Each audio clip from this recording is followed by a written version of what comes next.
Direct. En direct. Vas-y. Alors, bonjour à toutes et à tous. Nouvelle série du dialogue œcuménique catholique protestant réformé entre Arnaud et moi-même. Quelques soucis techniques, vous vous étonnez peut-être de l'image, des différences. Il y a eu quelques difficultés techniques, enfin, ça arrive. Aujourd'hui, nous traitons d'un sujet que nous n'avons pas trop évoqué, c'est de la Bible, ses traductions. Quelle traduction, etc. Quoi. Quid de la fiabilité d'une traduction.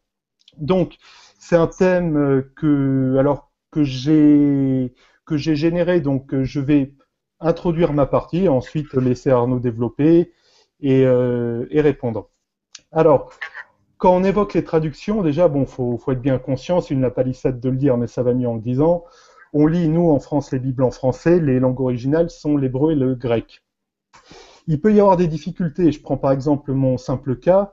Si bon, j'ai commencé comme énormément de gens avec la Bible de Jérusalem et la Bible second, qui sont les deux Bibles les plus diffusées en France. Après une faculté de théologie de Vaux-sur-Seine où je prends des cours, recommander la Bible du Semeur et la nouvelle Bible second. Et ensuite, mon tuteur à la faculté recommandait plutôt la traduction œcuménique de la Bible. Donc on voit que énormément de traductions sont possibles. Maintenant, et avant de laisser la parole à Arnaud, je dirais qu'il y a trois choses à observer. Il y a tout d'abord le type de traduction. Il y a ce qu'on appelle la correspondance formelle, c'est-à-dire c'est une Bible qui essaie peu ou prou de s'approcher de la syntaxe d'origine. Alors, ce qui est parfois impossible, hein, parce que l'hébreu a une syntaxe, c'est une langue sémitique, une syntaxe complètement différente des langues latines, mais elle essaie quand même de reprendre terme pour terme. Donc ça, c'est les correspondances formelles. Et il y a un autre type qui est l'équivalence dite dynamique. C'est un type de traduction qu'on retrouve dans des Bibles type Bible du Semeur, où on essaie plus de traduire mot à mot. Bien sûr, on essaie de rendre les mots, mais on essaie surtout de rendre la cohérence d'ensemble d'un verset.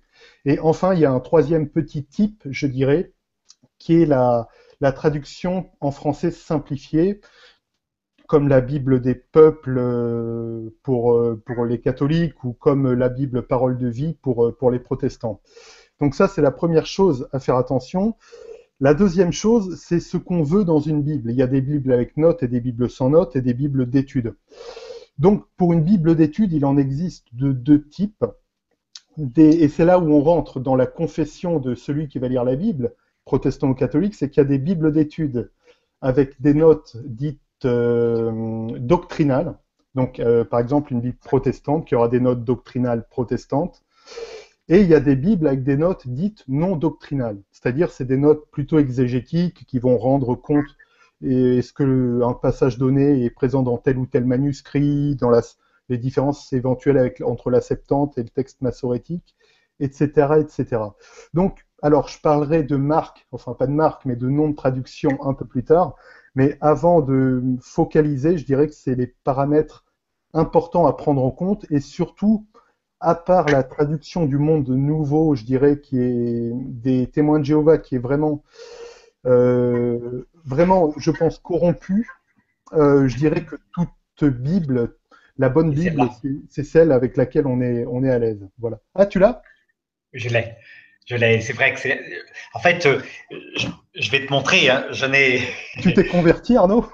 Non, c'est plutôt que je me dirais que moi, voilà, à l'origine, hein, si on fonctionne normalement, on a le texte pour l'hébreu, le texte massorétique. Hein, donc, c'est le texte hébreu pour l'Ancien Testament. Ouais. Pour les livres deutérocanoniques de l'Ancien Testament, ce sont les textes grecs. Hum, Et le Nouveau Testament a été écrit en grec. mhm. Alors, pour nous catholiques, je dirais, on est beaucoup moins centré que vous sur le texte lui-même de la Bible parce qu'on a plusieurs sources qui sont, comme tu sais, on en avait parlé, la tradition qui a produit l'écriture et le magistère qui va confirmer son interprétation. Résultat, au départ, c'est ça que nous avons eu au départ. Ça c'est une vulgate, dire la traduction de Saint Jérôme, mais au tout début. Parce que la vulgate, il avait fait beaucoup d'erreurs de traduction, ça, Jérôme, c'est normal, il était tout seul. Et donc, il y a une nouvelle vulgate qui est sortie après avec toutes les erreurs et quelquefois des contresens fameux. Par exemple, quand il dit dans une épître de Saint Paul, nous mourrons tous, alors que le texte dit nous ne mourrons pas tous. La dernière génération n'aura pas à mourir, elle sera transformée, etc. Donc, il oublie la négation, c'est un petit peu embêtant. Mais alors, comme nous, on a la tradition, donc on a aussi le magistère, résultat, à un moment donné, dans l'Église, les fidèles n'avaient même pas le droit de lire la Bible tout seuls. Alors évidemment, grâce à la réforme protestante et aussi au fait que la culture a augmenté dans le monde. Maintenant, voilà comment on fonctionne. C'est un peu comme toi. On a plein de traductions de la Bible. Ça, c'est la Bible de Jérusalem, je crois. Oui. Mais ici, j'en ai d'autres. Hein. Donc, c'est la fameuse, la Bible Crampon, je crois. Oui, c'est ça, Chanoine Crampon, ici, qui est une Bible du 19e siècle. Ça, c'est la Bible Chouaki. C'est même une tentative par un monsieur, un juif, très original. Bon, la Tob, la fameuse traduction œcuménique de la Bible, tu vois. Alors, je les ai tous, j'en ai pris que la moitié, hein, j'en ai bien d'autres, parce qu'en fait, l'avantage pour ceux qui connaissent pas le grec et le latin, ni l'hébreu, eh bien, en ayant plein de traductions, on peut les confronter. Et c'est vrai que la traduction des témoins de Jéhovah est falsifiée sur pas mal de morceaux. Ça, on ne peut pas le nier, celle du Monde Nouveau que j'ai montré tout à l'heure. Voilà un petit peu comment ça fonctionne. Ça va? D'accord. Ah bah c'est une sacrée bibliothèque. Alors j'en ai pas autant à vous montrer. Et en plus, bon, si vous suivez les vidéos, vous devez voir que le décor derrière moi est pas le même. C'est que je viens de déménager avec mon épouse. Donc beaucoup de Bibles sont encartonnées. Euh, Quelque chose effectivement d'intéressant. Là où on voit que les traductions, c'est pour ça que je parlais de notes de Bible avec notes doctrinales et de notes non doctrinales. C'est que, par exemple, la nouvelle Bible seconde, qui date de 2002, a des notes qui sont dites non doctrinales. Alors certes, c'est une Bible d'obédience protestante, mais c'est des notes purement exégétiques. Si bien que même, alors le père, je sais plus comment, qui a participé à la traduction liturgique de la Bible, donc Oui. disait que oui, effectivement, la Bible seconde, bon, hormis le fait évidemment qu'elle contient pas des deutérocanoniques, est une Bible tout à fait digne de foi. De même, nous, alors bon, il y a eu l'exercice commun de la Tob, qui a été révisé en 2010, là je pense que c'est l'édition d'avant que tu as. Oui, c'est l'édition d'avant. Euh, Hormis l'essai commun de la Tob, énormément de protestants fonctionnent encore avec par exemple, la Bible de Jérusalem. Bon, il y a deux raisons. Tout simplement, c'est la première Bible souvent qu'on a parce qu'elle est disponible depuis très longtemps en poche. Ça, là-dessus, ils ont été bons, quoi. Ils ont diffusé largement leur Bible. Et le fait surtout que c'est une traduction fouillée par l'archéologie. Hein. Bon, elle vient après les découvertes de Qumran, notamment. Elle date Oui. des années 60, je crois, 68, la Bible de Jérusalem. Et c'est vrai que certains la préfèrent à la traduction Crampon, qui, elle, date de, je crois, la dernière révision Crampon, c'est 1923, si ma mémoire ne me trahit Oui. pas. Et donc qui date d'avant la découverte des manuscrits de la mer Morte. Or, ces manuscrits de la mer Morte ont apporté énormément de précision. Déjà, ils valident les points du texte massorétique. Il montre que le texte massorétique, c'est pas juste un texte tardif du 6e au 10e siècle après Jésus-Christ. Et ils apportent quand même des points de compréhension sur la grammaire. Donc, pour citer un nom de Bible, alors chez les protestants, je dirais le Windows de la Bible, c'est les seconds et toutes leurs déclinaisons. Mais je mettrais quand même un petit plus pour les Bibles datant d'après la découverte des manuscrits de la mer Morte, ne serait-ce que pour la qualité des notes exégétiques. D'accord. Alors, moi, j'ajouterais que la lecture de la Bible tout seul, comme le préconise Luther, effectivement, c'est dangereux pour moi. C'est dangereux parce qu'il faut quand même quelques clés. Je m'explique. Dans la parole de Dieu, quand on les fait une lecture de croyants, hein, c'est vrai qu'elle est dans l'Ancien Testament et dans le Nouveau Testament, mais pas de la même façon. Par exemple, quand on lit un livre de Moïse où il commande un génocide, il donne des ordres, et même à un moment donné, quand on lui désobéit, il fait empaler les chefs du peuple. On voit bien que si c'est la parole de Dieu, pour la recevoir, il faut comprendre que c'est la parole de Dieu, en fait, d'une histoire sainte. Dieu raconte comment il n'a pas purifié. Au départ, est un peu Daesh, on peut dire, hein, c'est Daesh, c'est-à-dire Moïse, c'est ça, et Josué, n'en parlons pas, avec des génocides. Pour l'amener petit à petit au prophète Malachie, par exemple, qui interdit la répudiation. Résultat, la parole de Dieu dans l'Ancien Testament, c'est une parole en devenir. Il y a des vrais auteurs humains et Dieu parle à travers eux en les faisant évoluer, épreuve par épreuve. Alors que la seule parole de Dieu qui parle lui-même, c'est le Nouveau Testament, principalement les 4 évangiles. Et encore, il n'a rien voulu écrire lui-même, Jésus-Christ. Il a voulu que ce soit par des apôtres. Donc, c'est passé par la tradition, la longue méditation. C'est particulièrement net chez Saint Jean, qui a écrit à la fin de sa vie, donc après avoir médité longuement, il y met toute une réflexion théologique. Résultat, il faut une clé de lecture qui s'appelle une théologie biblique. Si on se lance comme ça dans la lecture de la Bible, c'est tout à fait possible, mais à ce moment-là, comme historien. Mais comme croyant, eh bien, c'est un peu ce que je constate chez les protestants. Certains donnent la même valeur à des trucs de l'Ancien Testament. Je vais donner un exemple classique. L'histoire des images. Tu te rappelles, hein? Donc, l'un des grands trucs chez les protestants, c'est comment pouvez-vous représenter des images, vous, catholiques et orthodoxes, alors qu'il y a un des 10 commandements de la loi, donc du décalogue, qui dit tu ne représenteras pas d'idole. Donc, a priori, c'est imparable, hein, c'est la parole de Dieu. Ben oui, mais le problème, c'est que ça, c'est un précepte cérémoniel de la loi de Moïse. Et qu'entre-temps, Dieu s'est fait homme.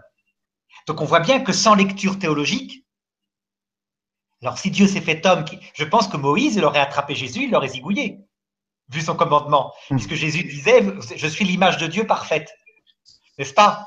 Donc, on voit bien qu'il faut une théologie dessous pour pouvoir dire, attention, même certains commandements du décalogue sont périmés, enfin accomplis, disons, plutôt que périmés. En particulier sur le sabbat, on le remplace par le dimanche, la résurrection, et celui sur les images. Et là, je suis sûr que tu ne seras pas forcément d'accord. Non, mais alors, je dirais que ta remarque aurait été valable s'il n'y avait pas autant de différences malgré vos trois canaux entre vous, catholiques. Parce que malgré vos 3 canaux, je peux te citer actuellement et qui prêchent, alors soit sur Internet, soit qui ont prêché, 50 théologiens catholiques avec 50 théologies différentes, et les uns excommuniant les autres. Hein. Oui, mais c'est tout simplement, à chaque fois, tu remarqueras, malgré, à chaque fois, quand il n'y a pas écoute du magistère.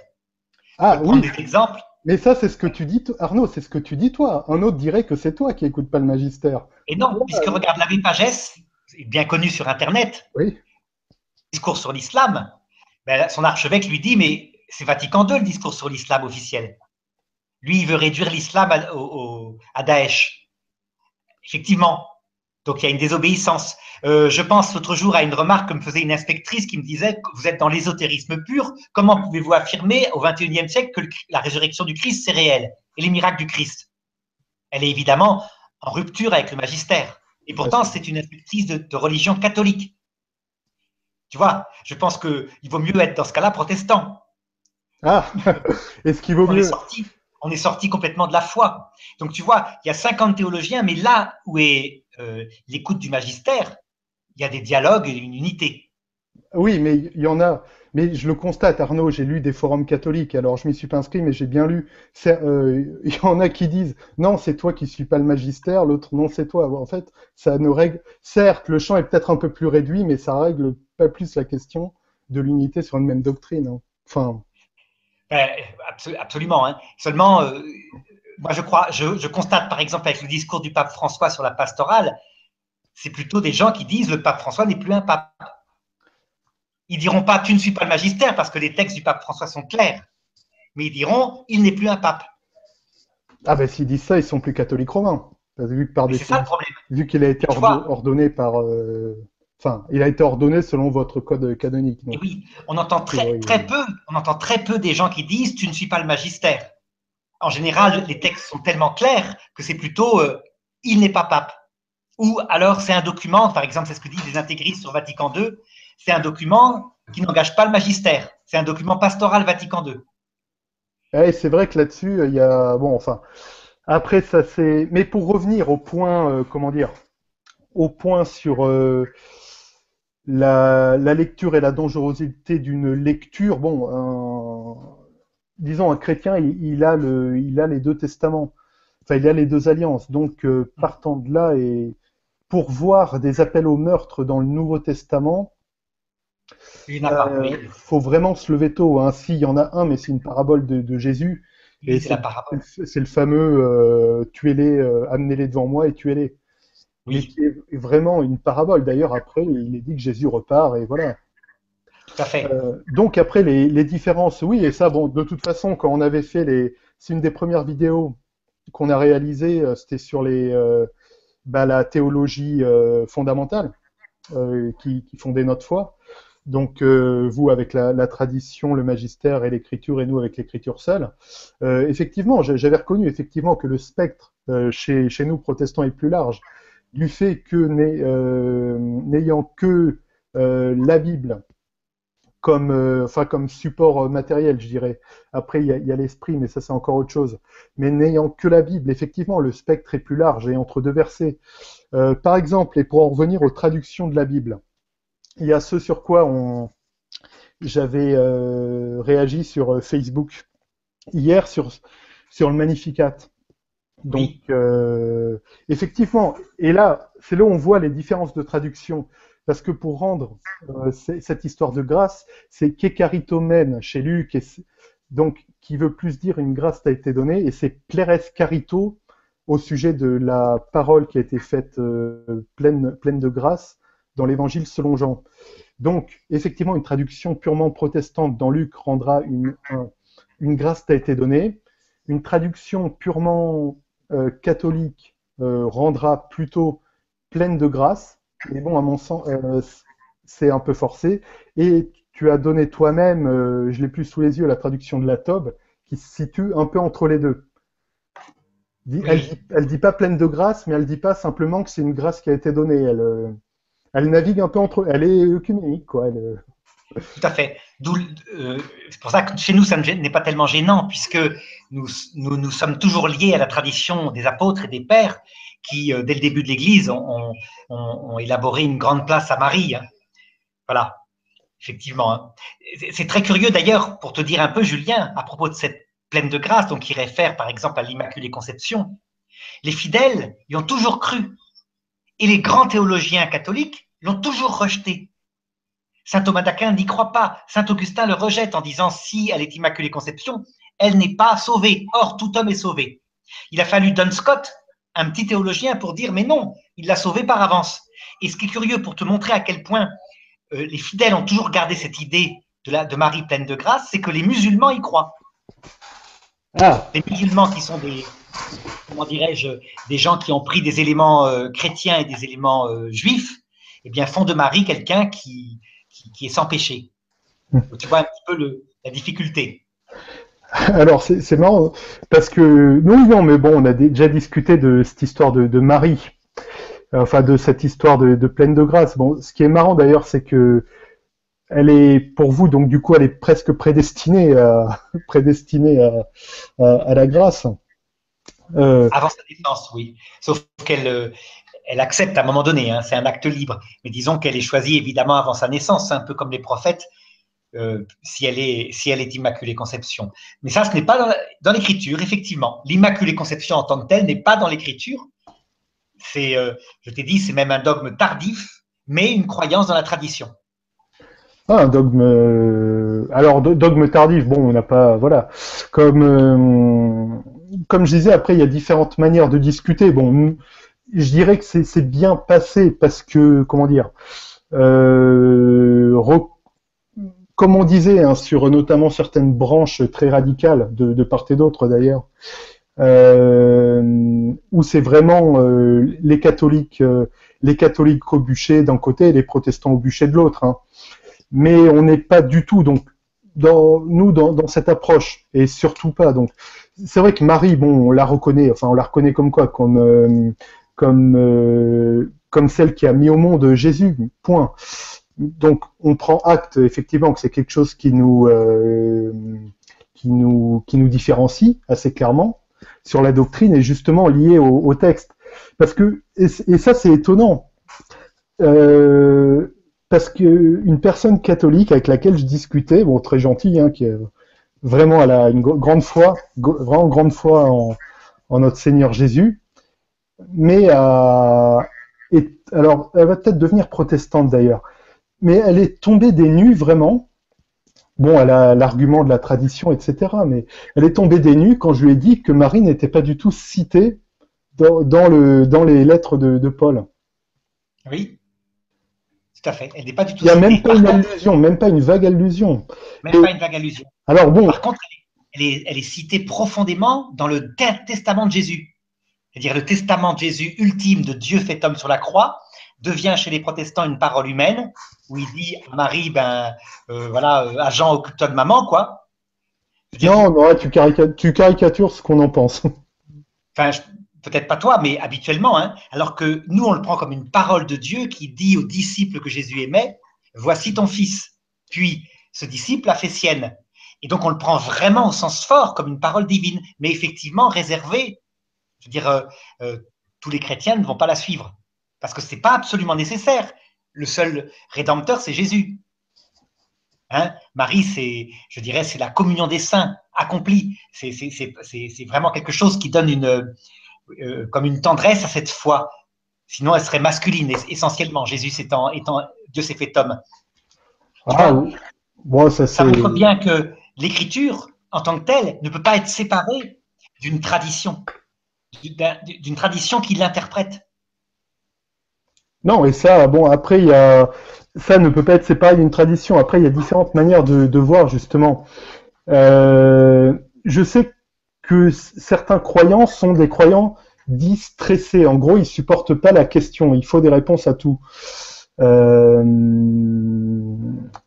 qui parfois fait une sorte pas de théologie de la rétribution, mais comment dire, sont très anxieux. En gros, il faut que tout soit défini. Mais déjà, si on pouvait tout définir, et ça c'est un des arguments qu'on a vraiment, si on pouvait tout définir point par point avec une tradition, une écriture, un magistère qui vient, je dirais, enfoncer le clou pour éviter que ça bouge, ce serait une conception de Dieu qu'un homme pourrait concevoir. Et une conception de Dieu qu'un homme peut concevoir, c'est un Dieu qu'on peut fabriquer quelque part.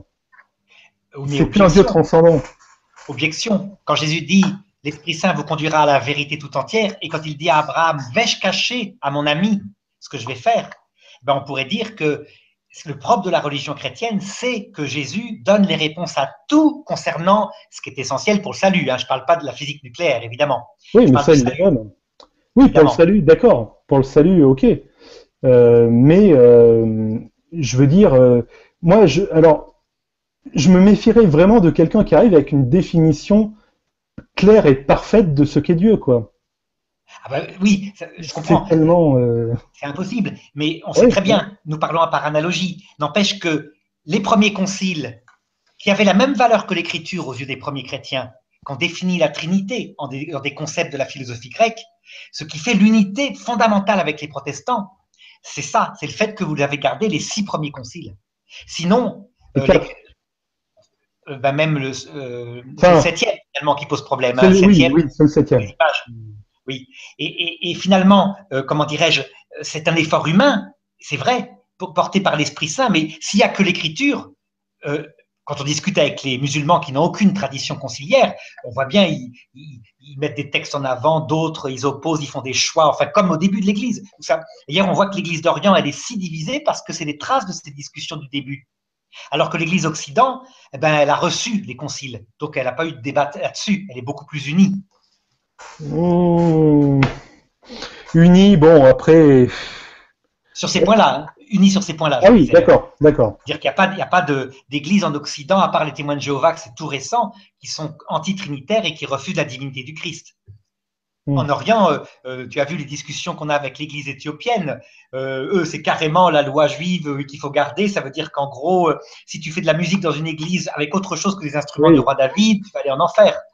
C'est comme ça, c'est l'Orient. C'est l'Orient. Oui, bon après, ils ont leur tradition et bon, j'avais relevé une incohérence avec l'Arche d'Alliance, mais c'est que s'ils admettent à la fois 2 Maccabées, s'ils admettent à la fois les livres des Maccabées et le fait que l'Arche est chez eux, ce qui est complètement, à un moment il y a des fils qui se touchent. Et oui, tout à fait. Parce que c'est ça, c'est l'Orient compliqué, parce que l'Orient qui a débroussaillé pour nous. Voilà, donc à quoi je dirais. Après, bon, moi j'ai pas de problème, même pas de problème, voilà, ils ont déjà, chrétien ou pas, bon, c'est même, je dirais même, bon là c'est en protestant que je parle, mais c'est pas à moi d'en juger, et bon, ils ont le Christ, hein, ça fait pas de, enfin pour moi ça fait pas de doute, hein, donc il y a pas de, on se retrouvera tous après. Mais puis même les discussions qu'on a là nous sembleront peut-être bien futiles dans l'au-delà, quand une fois qu'on aura la vérité vraie de tout. Mais pour en revenir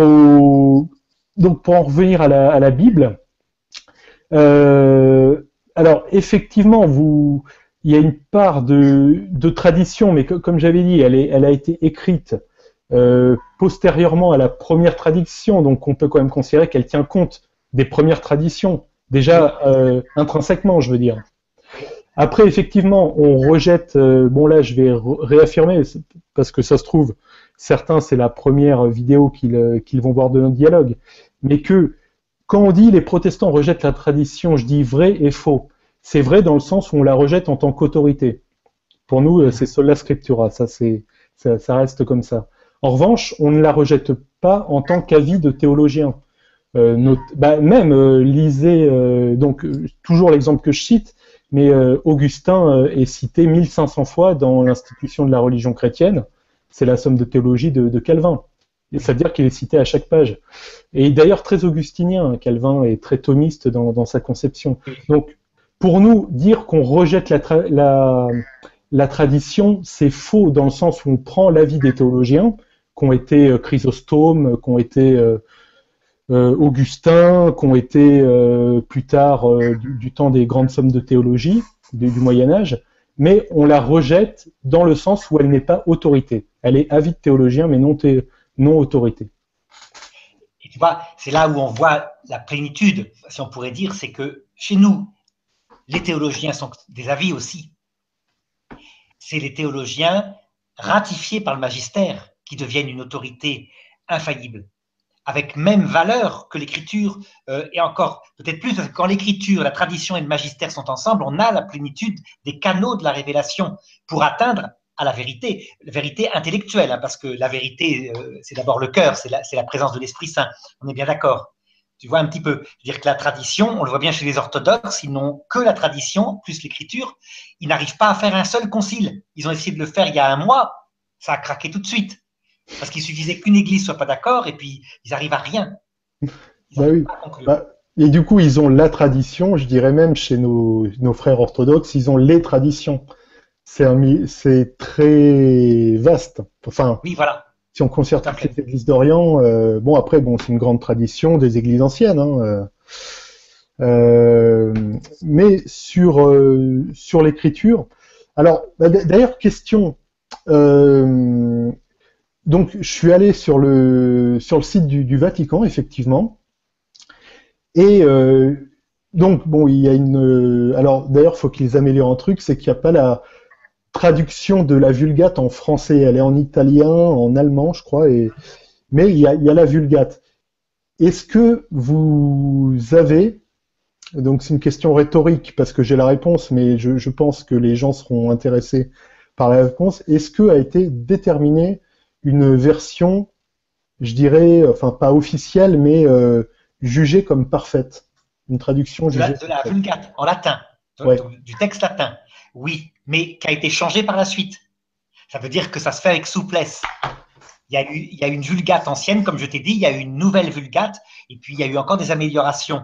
Donc on ne peut pas dire, plus on est cultivé, je dirais, et sous l'influence protestante, qui est tout à fait judicieuse là-dessus, plus les érudits essayent de retourner au texte hébreu, donc massorétique, au texte grec, pour les deutérocanoniques, au texte grec du Nouveau Testament.